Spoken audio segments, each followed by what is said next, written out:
I thought it would be appropriate that I do my first video on a little questionnaire thing to do with that. Most of you follow me probably because you know that I have Crohn's disease. I've had it since I was about 9 or 10. I had symptoms for about a year. At first they thought it was a kind of parasite called Giardia, but I didn't get better, so yeah. The biggest adjustment that I've had to make, I've had it for so long, I don't really think of it as making adjustments anymore. Pretty heavily involved in sports in elementary school, and I had to stop playing sports. I've heard assumptions all across the board. People assume the most ridiculous stuff on both sides of, like, sensitivity and ignorance. It's wild. You get everything. The hardest part about mornings are being in the bathroom for like half an hour. My favorite medical TV show definitely would be House. House is awesome because he's somebody that I can empathize with, both because we're the same personality type, but also because he has just sort of like a chronic illness in that his leg is constantly painful for him. I couldn't live without my phone if you're not counting the internet as a gadget. The hardest part about nights is actually sleeping, especially because of a skin condition that I have, which makes me ridiculously itchy. The worst time of the day is about 3 or 4 a.m., so yeah, it's pretty bad. Yeah, I take 4 pills and vitamins. I also take a bi-weekly shot of Humira. It's a pinch. It doesn't really hurt. Regarding alternative treatments, my personal experience is it can help. Stuff like that helps. It can definitely bolster what you're doing as far as medications and stuff goes. But in my opinion, it's not going to just put you in remission.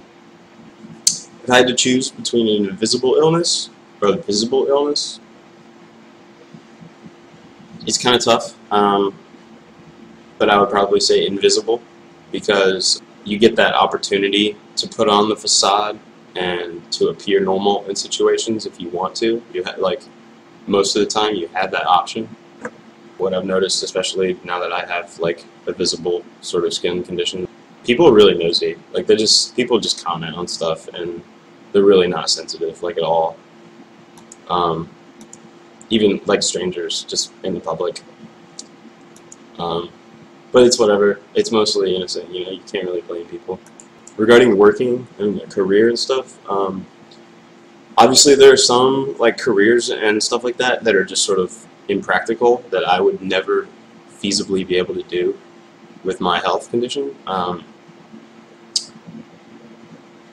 But other than that, it's not really a big deal.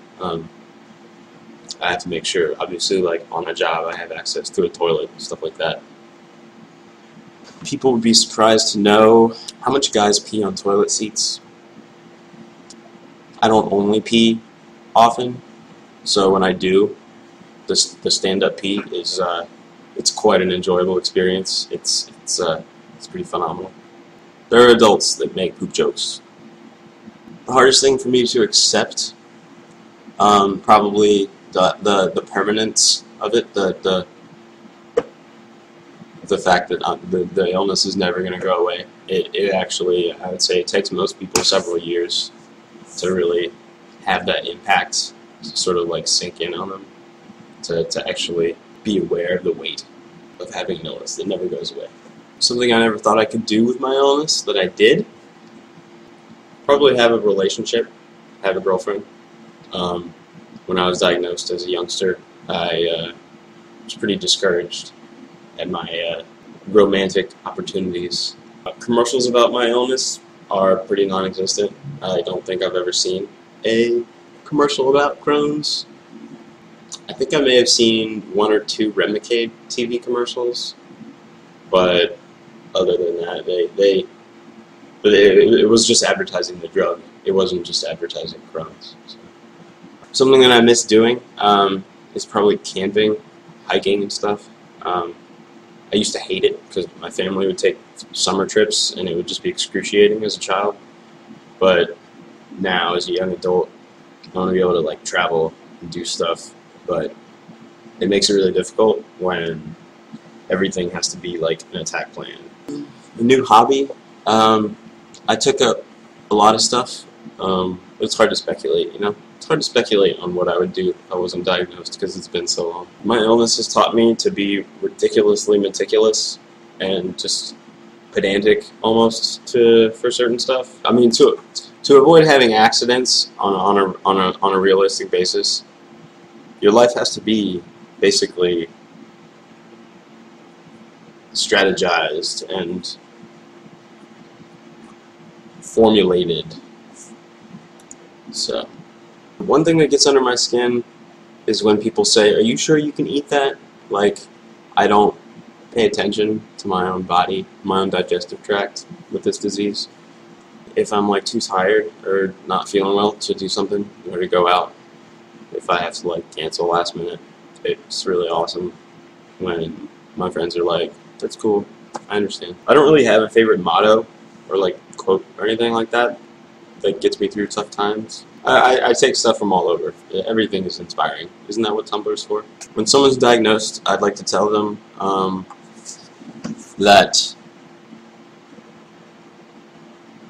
it is going to be rough. It's going to be tough.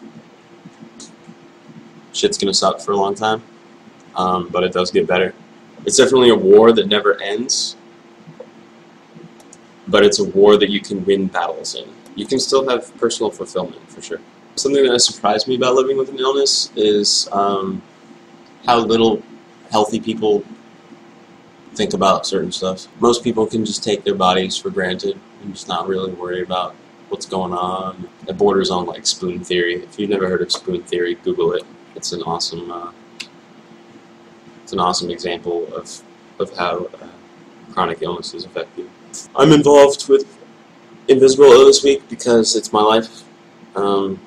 A lot of my Tumblr stuff is about Crohn's and about autoimmune diseases and all that. So I love you guys. You're the best. The fact that you've listened to this and watched me this whole time either means that no, I'm kidding. It's really flattering. I appreciate it. For you, Glenn Coco.